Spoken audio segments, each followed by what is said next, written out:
This is a turning point for the San Antonio Spurs as the guard competition just gets more intense year over year. In a recent article, Malaki Branham has revealed a key change that he has made that will change the entire landscape, the entire way we look at this Spurs guard rotation moving into the next season or two. We got to get into that. Plus, on that same note, Blake Wesley turns out to be one of the big surprises coming out of Spurs Media Day as he is getting some pretty crazy praise. There's a bunch of stuff that we got to get into coming up on this episode of Spurs Digest. But before we get into that, I just want to remind you guys real quick that over 85% of you watching this video are not subscribed. 85% of you watching? So statistically, you're not subscribed, the person watching right now. So if you want to hit that button down below, it's completely free. You'll be notified of all our daily Spurs news, rumors, reports. You want to stay up to date, this is the spot to be. But without further ado, let's get right into the video.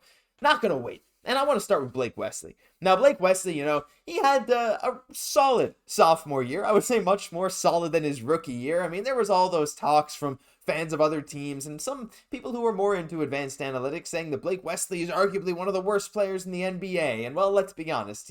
I wouldn't have said that particularly, but he definitely didn't really pass the eye test too well in that first season. However, in his second season, there were definitely some strides, especially on the defensive end, something that we knew was going to be solid when he was coming into the league. But I want to bring up a quote from Harrison Barnes coming out of Media Day. Now, this comes from Pounding the Rock, and all the articles, all this stuff that I'll be talking about in this video are linked down below. Please go give credit to the original authors. Let's get into this.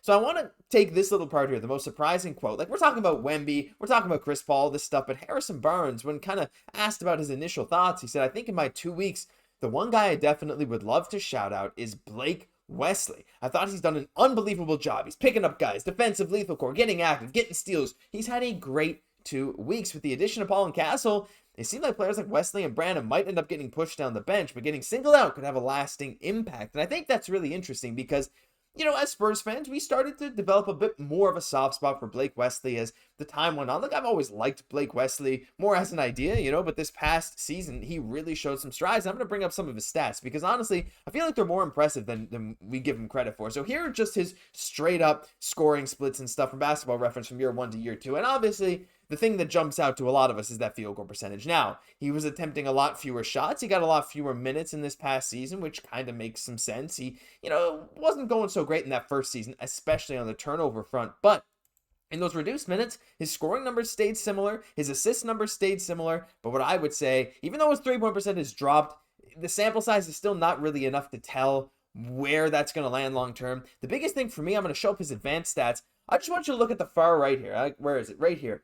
Your offensive box plus minus. Now, again, it's hard, especially in the smaller sample size of like 61 games, less than 1,000 minutes. These numbers can fluctuate a lot, but you will notice that improvement on the offensive box plus minus and the defensive box plus minus, but mostly on defense. He was really, really solid on defense, and honestly, that passed the eye test to us Spurs fans. He's a versatile defender, being about 6'5", right? He was going in there, pretty much taking any assignment that he was given, and he also jacked up his true shooting percentage, as you see on the left, from 39.3% all the way up to 53.7%. Now, that's still not totally ideal. Again, that three-point percentage is really what's holding his true shooting percentage back from that top level. But again, his offensive and defensive win shares have improved, his box plus minus across the board, and of course his value over replacement player. But I'm not a huge Vorp fan. There's a lot of advanced analytics I'm not going to get into too much, but what you should glean from that is that Wesley straight up improved across the board, except for maybe his three-point shooting.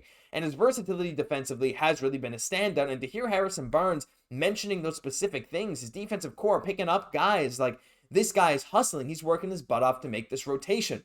The big problem with Blake Wesley, though, is I think a lot of Spurs fans would agree, like, his in general scoring kind of around the rim was not quite there, and absorbing contact mainly was a problem for him, but he did improve as the year went on. And again, you don't shoot up your field goal percentage by that much. I'll show that again, just to bring up his regular stats again. You don't shoot up your field goal percentage from 32 to 47% overnight, right? Your 2-point percentage from 30% in his rookie year on 4.42s a game, that is really bad, but you don't need me to tell you that, all the way up to 56.3%. It's just his three-point shooting. His 2-point percentage has gone through the roof, and it's actually quite good for a guy at his position for what he does. So for me, Blake Wesley, like, to hear that this defense is still getting that much praise, and to know that really the only thing now, again, one season's sort of a hard sample size to glean from, and again, with this upcoming season with more competition in the backcourt, he still might not get those minutes. But to have that defensive availability, that versatility, if he can just get that three-point shot back to roughly where it was in that rookie season, somewhere around 37-38%, this guy's going to be more versatile and more useful than I think a lot of people are giving him credit for. So I just wanted to give a shout out to Blake Wesley, because this to me was one of the more interesting things to come out of Media Day as well. And let me know your thoughts on him down below. Do you see Wesley being able to carve out a role for himself despite this increased guard competition across the board? Will he be ball handling? Will he be playing more of the two guard? I sort of see him as more of a combo, of course, maybe a bit more of a two, but hey, you never really know. But I think just based on defensive versatility and his improved two-win percentage, I think he'll have a nice role. But one of the guys that he's sort of in competition with, as a lot of us know, well, that's Malaki Branham. And this may just be a make or break year for Malaki Branham. Now, I really, really liked this draft pick when the Spurs picked him. I was thrilled with Malaki Branham. I thought the idea of Malaki Branham was amazing. I thought he would turn into a versatile scoring two guard. He could kind of play a bit of everything, right? He could even run some one if you needed him to. He could play the two, and he was like sizable as well. Again, about 6'5", I believe. I kind of lose track of the guy's height sometimes, especially after this whole training camp weigh-ins and heights, and everyone thinking Wemby gained 25 pounds. He didn't. I don't know. Anyway, we're not going to get into that right now. But I want to bring up something on Malaki Branham, and this also comes from an article talking about, this is also linked down below. I think this is from a different website. However, San Antonio Spurs Malaki Branham outlines areas of improvement. Third-year guard has spent the summer working on the weak points of his game. And if you've watched Malaki Branham, you know that's his defense. His defense, and especially his defensive awareness, just, we're not at that level that we want. I think at times it can be overblown, but overall I definitely agree that there were some shortcomings. And in this article, they basically say that he was a defensive weak link, and I can't necessarily disagree. He had a 117 defensive rating. That was by far the worst of any player that has averaged at least 20 minutes. But he recognized his defense was unacceptable last season and knows that this may make or break his NBA career. And I'm going to go into a quote that he shared. He said, "My defense has gotten a lot better." That quote's not supposed to be there. That's supposed to say some of it is the weight room. So I've been lifting a lot, and some of it's technique. I've been doing that a lot this summer. I'm here putting in work every single day. It just depends on what they want to do. And what he means by that when he says what they want to do, he's talking about the San Antonio Spurs, because the Spurs really have this choice for him now. They can pick up his option. They only have, I think it's like another month. It's not too much time before they can choose whether to pick up his option for next year. And if not, free agency may be looming for Malaki Branham, right? So I mean, while he has been scoring at a decent clip, as you can see from his stats here, his rookie season to his second season, again, the minutes were about the same, but as the competition goes up and, blah, there's a bunch of things that kind of go on. He wasn't quite able to take that leap that we wanted him to take, right? His three-point percentage jumped from 30% all the way up to 35% on a similar number of attempts, which is nice. That's a good sign.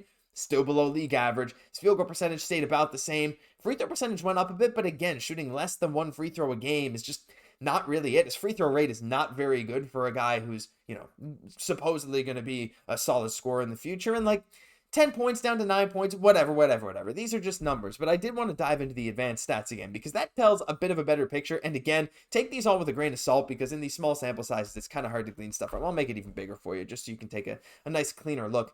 So the big thing for me, the true shooting percentage, it was almost identical, which is great. He's not horribly inefficient, though he could definitely stand to improve a bit on his three-point percentage. It's those defensive numbers, man. His defensive win shares this year, I don't put too much stock into that in one season, but the defensive box plus minus, and as they said, and the other thing is defensive rating, which is not shown here, are just not very good. And he has not really improved on that front kind of at all. His steal percentage and block percentage, which are not expected to be that high, are still a little bit below average. His steal percentage especially being below 1%, not necessarily his strength, and I don't think that necessarily correlates to good defense in and of itself. But kind of across the board, when you're looking at Branham, it's it felt like he took almost a little bit of a step back. And yes, the three-point percentage improved, sure, but the defense just didn't. And he said it's partly in the weight room, partly on technique. I would agree to a certain extent, but I also felt like there were lots of possessions last season where Malaki Branham looked a little bit lost on defense. And that's where you're kind of like, man. And Pop and the coaching staff are kind of like, you got it.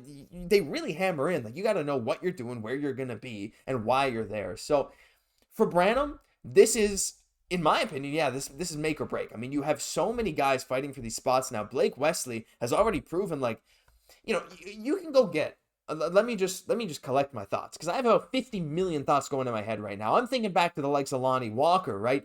Lonnie Walker was a solid scorer. he kind of left. He went to the Lakers, right? Like they just kind of let him go. You can get scoring wings, and a lot of the time they're not that hard to find. What you can't always necessarily get is a very defensively sound wing who can start to contribute on offense, especially if the only thing you have left to do is your three-point shot. Well, I'm talking about Branham versus Wesley. Am I saying that this season, or even right now, Wesley is the better player? Not necessarily. I still think Branham is ahead of him in the pecking order for now. But what I am saying is I think it could change. And based on the way that this team has been built, a guy like Wesley, to me, may be more of a long-term fit. But it also depends on how the Spurs want to fill out their scoring roles, right? If they decide to give Branham a solidified bench scoring role this season, and they really have faith in that offensive side of the ball, that could be great as long as his defense improves a little bit. As long as he's no longer a weak link on defense, that's what's going to keep the Spurs coming back to Malaki Branham. But decisions have to be made, right? You can't carry all your rookies for the full 4 years of their contract. You can't have all these guards, right? Some people have to stay, some people have to go. And the unfortunate truth is it's quite likely that one of Branham or Wesley is going to be gone. And in my opinion right now, I think it's Branham's position that he needs to really fight for. But I think a lot of you may disagree with that take. I think that might be a hot take, but I'd love to hear your thoughts down below on this whole Branham versus Wesley situation. Because to me, this is a turning point for the Spurs' future, trying to decide what's going to go down in your backcourt for the future. Chris Paul this year, whether he gets traded at the deadline or not, I don't know. Stephon Castle moving forward. You got Branham, you got Wesley, you got Tre Jones, you got so many guys that have a Malachi Flynn, 50-point scorer. Yeah, so many things that could go down. But anyway, I'd love to hear all your guys' thoughts down below, because that'll do it for this episode of Spurs Digest. If you enjoyed, leave a like, comment, subscribe to the channel. Like I asked you before, it's like 85% of you. If you're still watching at this point and you're not subscribed, come back to this tab. Come back to your phone if you're looking away. Hit the subscribe button. You clearly enjoyed this video, and we have a lot more just like it. I've been your host, Josh Gosse, and I'll catch you in the next one.